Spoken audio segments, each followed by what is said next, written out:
Good morning students. Siddhi Hindi Vidyalaya के इस online classes में आपका हार्दिक स्वागत है। अब बच्चों यहाँ पे 11वीं वाले बच्चों हमारा ये जो काव्य चल रहा है सबसे खतरनाक, उसमें हमने देखा कि यहाँ पे कवि तरह तरह के इंसान के जीवन में तरह तरह के जो पहलू होते हैं वो कौन कौन से यहाँ पे महत्वपूर्ण होते हैं और इंसान की कैसी स्थिति एक इंसान को ले डूबती है उसके बारे में उन्होंने चर्चा की है। सबसे खतरनाक वो चांद होता है जो हर हत्याकांड के बाद वीरान हुए आंगन में चढ़ता है, पर आपकी आंखों को मिर्चों की तरह नहीं गड़ता है।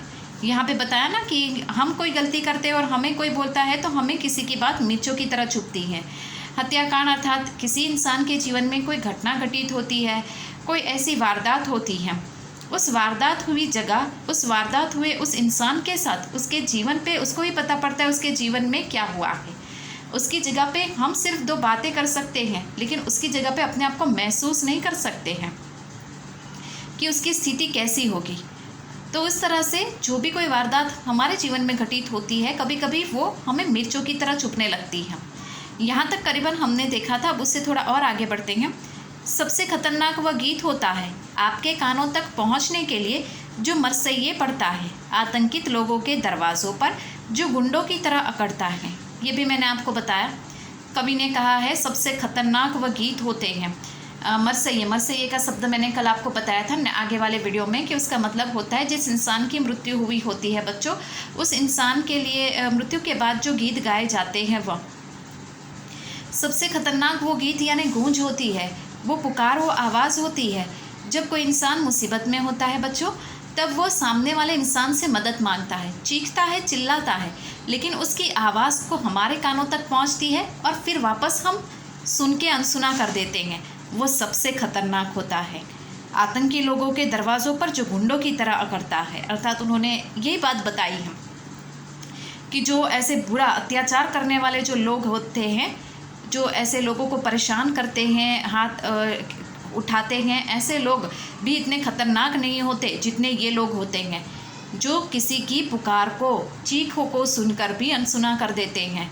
वो बिल्कुल जैसे कि हम मरसइये गीत के प्रति होते हैं, मरसइये यानी मृत्यु के बाद जो गीत गाते हैं वो गाकर कैसे हम भूल जाते हैं, उसको इतना मन पे नहीं लेते हैं।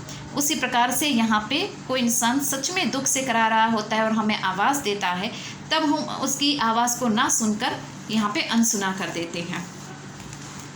अब यहाँ पे थोड़ा और आगे बढ़ते हैं। सबसे खतरनाक वह रात होती है जो जिंदा रूह के आसमानों पर ढलती है, जिसमें सिर्फ उल्लू बोलते हैं और हुआ करते गीदड़। हमेशा के अंधेरे बंद दरवाजे चौगाठों पर चिपक जाते हैं।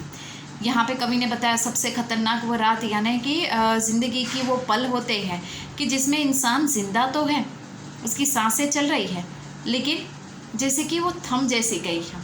कभी कभी ऐसा होता है ना, हमें ऐसा लगता है कि हम सांस ले रहे हैं, हम जिंदा हैं, लेकिन फिर भी ऐसा महसूस होता है कि जैसे कि कुछ हलचल नहीं हो रही है, एकदम स्तब्ध हो जाते हैं। पल भर के लिए ऐसा लगता है कि कोई अजीब सी दुनिया में चले गए हैं जिसमें सिर्फ उल्लू बोलते हैं।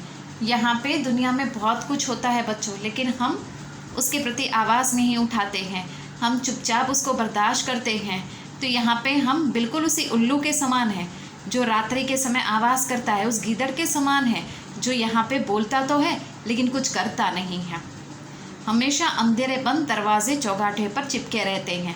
ये उल्लू और ये गीदड़ जो होते हैं ना, वो अंधेरे में और बंद दरवाजे के इर्द गिर्द, अर्थात ये जो होते हैं चमगादड़, वो पेड़ के ऊपर उल्टे लटकते रहते हैं। तो उसी प्रकार इंसान भी ऐसे कुछ नीति वाले होते हैं कि जो हमेशा अंधेरे में, अर्थात ऐसी जगहों पे ज़्यादा बोल करते हैं और अपनी प्रतिष्ठा दर्शाना चाहते हैं जहाँ पे उनसे कुछ होता नहीं है। लोग उनसे डरते हैं, ये वो सिद्ध करना चाहते हैं कि लोग हमसे डरते हैं और हम लोगों को डराते हैं।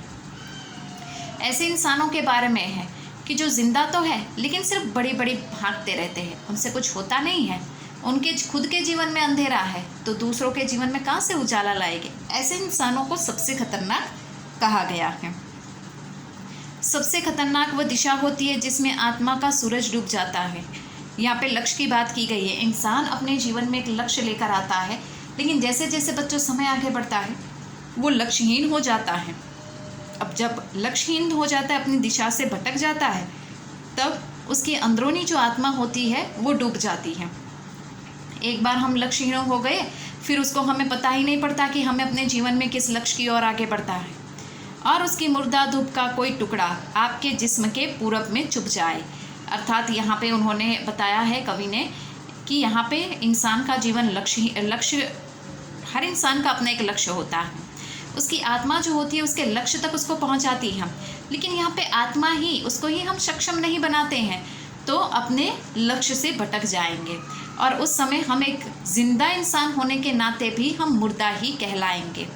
जो यहाँ पे हमारे जिस्म में जैसे कि जिंदा है, हम रूह सांसें चल रही है, लेकिन फिर भी हम मुर्दा कहलाएंगे। मोहब्बत की लूट सबसे खतरनाक नहीं होती, पुलिस की मार सबसे खतरनाक नहीं होती, गद्दारी लोभ की मुट्ठी सबसे खतरनाक नहीं होती। वापस वही आगे वाली पंक्ति, मेहनत यानी कि स्नेह से रहना, कोई स्नेह से रहता है उसकी बात, अर्थात जो मेहनत करता है, अर्थात यहाँ पे जो मजदूरी करता है, किसी के पैसे होते हैं। अब जो करुणा स्नेह दया होते हैं वो तो कोई छीन नहीं सकता हमसे, लेकिन किसी इंसान की मेहनत जो होती है वो अगर छीन के लूट के ले जाते हैं तो वो भी सबसे ज़्यादा खतरनाक नहीं होता। पुलिस के कुछ बुरा काम करते हैं और पुलिस के दो डंडे पड़ते हैं ना, वो भी सबसे खतरनाक नहीं होते। जितना यहाँ पे उन्होंने बताया कि ये जो बातें हैं ना, ये लोगों के बीच में जो हो रही है, हमने काव्य में देखी, वो सारी बातें सबसे खतरनाक है। गद्दारी और लोभ, कोई इंसान कोई लोभी होता है, कोई गद्दारी करने वाला इंसान होता है, वो भी हमारे साथ गद्दारी करे, वो भी सबसे ज़्यादा खतरनाक नहीं होता। तो बच्चों, हमारा ये काव्य यहाँ पे ख़त्म होता है।